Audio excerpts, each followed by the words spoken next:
Pele jaaka re go tlhaloseditse motho ya tshomana setlhopha sa Poyentsho Mahlabe Orlando Pirates ba ipaakanyetsa jalo go tlhabana ntwa metsotso e le 19 go seneng jalo le 120. The Stellies ba latlhegetswe mo setlheng se se fetileng mabarata go ka baakanya seo se se diragetseng mo setlheng se fetileng. Dagger with the touch. Dooley, strong. Apollos, early ball, here's a chance, 1-0. Morani, right place, right turn, in off the bench as the inspired substitution. Good movement out to the far side, uses decoy. Mufugin. That's done well, Mufugin. Morani. Babasa, 2-0. They cut up the Stellies defense then, as Mabasa scores in 2 successive finals against Stellenbosch in the MTN8.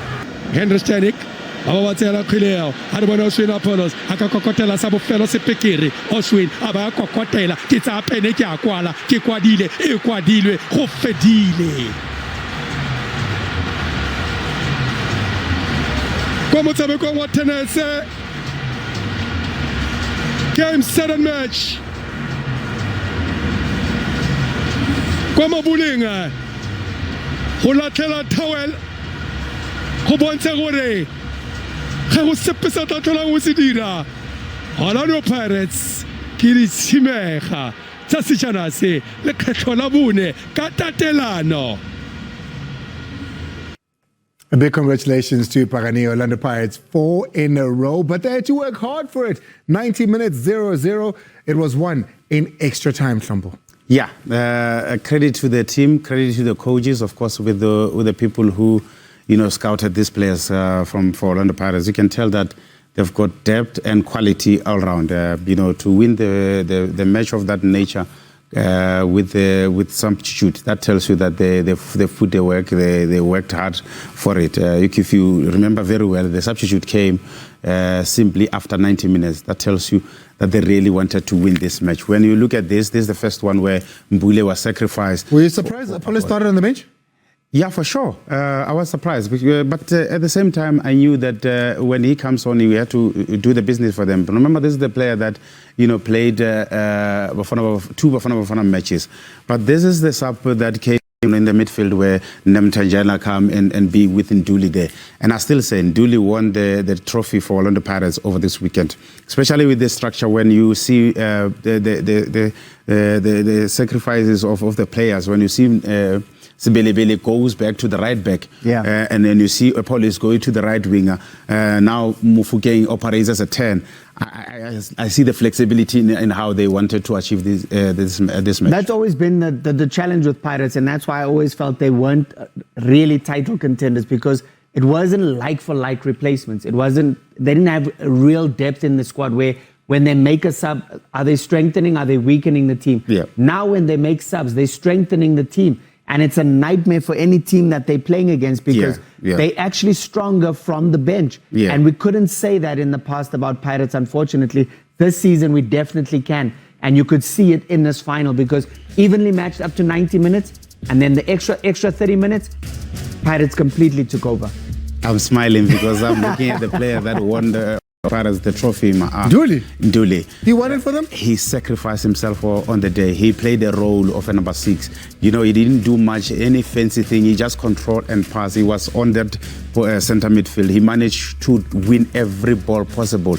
And even the first goal, if you saw the first goal, he was the one who even went higher up and win the ball, played it to Oswin on the right, and even went back to the center midfield. So you can tell that he was willing to sacrifice himself. And that's a player that I believe they don't give them too much credit. It reminds me of Makelele back in the days in the Real Madrid Galacticos, where he just want to channel and make sure that they... He's literally, he's involved in just about everything that we will show tonight. But Oswin Apollos has been absolutely sensational. When he came off the bench, what do you think as a coach, as an opposition coach, when you're literally putting on, the opposition is putting on a starting national team winger? That's who they're bringing off the bench. That, will send shivers down any coach's spine. So, and he came on and he absolutely delivered. You could see the quality, just the balls. we speak about De Bruyne-esque. Yeah. De Bruyne-like passing that was given by... this is it, right here. Right there. I mean, that is literally out of De Bruyne's playbook. I was watching this with my son. Yeah. And my son is the biggest De Bruyne fan ever. Yeah. And he said, wow, that is literally a De Bruyne pass. And when he saw how he Nduli won the ball, he knew that playing to Aswin, he will win the ball and make sure that he used the ball correctly. Yeah. And after winning it, he didn't want to go and join the play. He dropped into the midfield. He knows that everything that breaks, he's there to channel everything and sweep everything. But that pass from Aswin, what a ball. What a ball. I'm smiling because it takes a level of intelligence to understand that when you play that ball, the player must just get into it with the first touch. Now, another one that comes off the bench is Mabasa. You got to love him. You got to love him. Very super professional. I love Mabasa that he doesn't look like a player that sulks when he's not playing. Yeah. He knows that he has to play his role whenever given an opportunity. Of course, he's not a starter, but he would love to start because this is a player that he knows how to score goals. And when you look at him, he's always at the end of it. And always in the box. Where he needs to be, always arriving on the near post there, always challenging for balls. And I love his intensity, his passion is. You can see even when he's challenging the ref and questioning the ref's decisions. But look at that, arriving on the near post. That's textbook striker stuff. When you speak to a lot of the 1996 players in that era, they say a player as good as the Thabo Mooki was not a regular in Bafana Bafana simply because of the quality of players they were then. Is that the same for Mabasa at Orlando Pirates? Because Mabasa won't start every game. He'll start off the bench like you're mentioning, and he'll take it on his shoulders. He won't make a Bafana team. He's a good player. He will score you goals, but he doesn't seem to be number one at Pirates or at Bafana. Well, I would love to believe that he can score 15 goals easy in one season, Mabasa, if he gets somebody complimenting him in terms of, a striker. I always believe they can finish 90 minutes. You need to have somebody like Mahopa in that instant, Rayuopani, to help him to stay fresh for him to get into those numbers that we speak about. Of course, he can't start the match. He can't start ahead of other players because of the numbers and maybe in the game model that the Bafana coach wants to play. So you find that you and I will play in the same position, but the game model that the coach wants, you'll find that I'll play ahead of you, not because I'm better than you in terms of the quality, but because I want it more, I grind more, I win duels more. They did put up a fight, and there were some glimpses of great play as well from Esteli's team, and that's why it was 0-0 in 90 minutes, and players like MTN8. Yeah, certainly, and I mean, he's been exceptional. You can see even this tackle right here is the epitome of who Mtiyani is. He absolutely does brilliantly here, and he's announced himself in the league in a very big way. I just want to say well done, son, to this boy, because I watched him closely over the weekend, and I thought this is the performance that a midfielder should have, especially in a big match of this nature where, everybody's watching. You think the stage fright will kill the boy. He wants duel. He won a lot of balls in the midfield, and he used the ball well. I foresee him doing so well this season, and it's a question of, can he do it every match? Can he do it consistently? And I think that he can only answer that. I was happy with the performance that he gave over the weekend. He doesn't look like he's the player that is scared to be on the ball. He passes well. He knows when to play one touch, especially in that midfield where a lot was at stake. The trophy was outside waiting for them.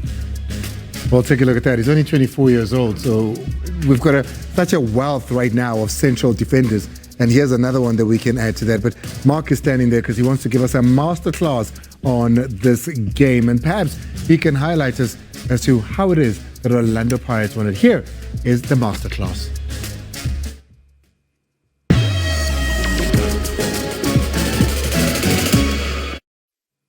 Well, we're going to go straight into that game. Obviously, it was heartbreaking stuff if you're a Stellenbosch supporter. It's in the second minute of extra time where, the play develops. We can see Dion Hotto clearing the ball. This right here, Omega Mdaka, the left back. When we look there, Omega now out of position. So you can see that he's vacated his left fullback position. There's space, obviously, for Pirates to exploit. When that play, obviously, Kiba is the one who loses possession. And right here is a critical moment. A few weeks ago, we spoke about the right time to take a yellow card for your team. Kiba should have made the foul, and that's Hlompo's man right there, Nduli, winning the ball. And then, obviously, unleashing Oswin Apollos. But that was the right moment for Kiba to take a yellow for the team, make the foul, stop the play right there. But now when we progress it, we look at this moment right here. Stanic has to make a decision. He's worried about the space in behind, but you can see that Oswin Apollos is the dangerous man. Oswin is the man on the ball. Stanic has to step and close the man on the ball. If he does that, that then informs Kiba as well as Mtiani to cover him. But he doesn't go out to Oswin, and that's the mistake he makes. If he doesn't go out, no one covers him. And now look at this moment right here. Stanic is nowhere. Kiba had to cover a lot of ground to try and close down Oswin. He was always going to be late. But now Stanic, for me, in this moment, you didn't close down the man, and you're not defending. You're not in your box to defend. So you're caught in the middle of no man's land. He's rendered useless by Oswin Apollos' pass. That's the difference. A split-second decision. If he had gone out and closed down Oswin Apollos, he could have delayed him, and then he would have had cover come and support him. But one split-second decision proved fatal, and that's the end of that's where the first goal was scored, and that spelled curtains for Stellenbosch on the night, unfortunately. That was the first, of course, of the 3-2 game. But talk to us about Bafana, because we're going to go into Bafana, their match against Nigeria. You've got something that highlights something they've done well. I think it's very interesting because we're going to start in the English Premiership.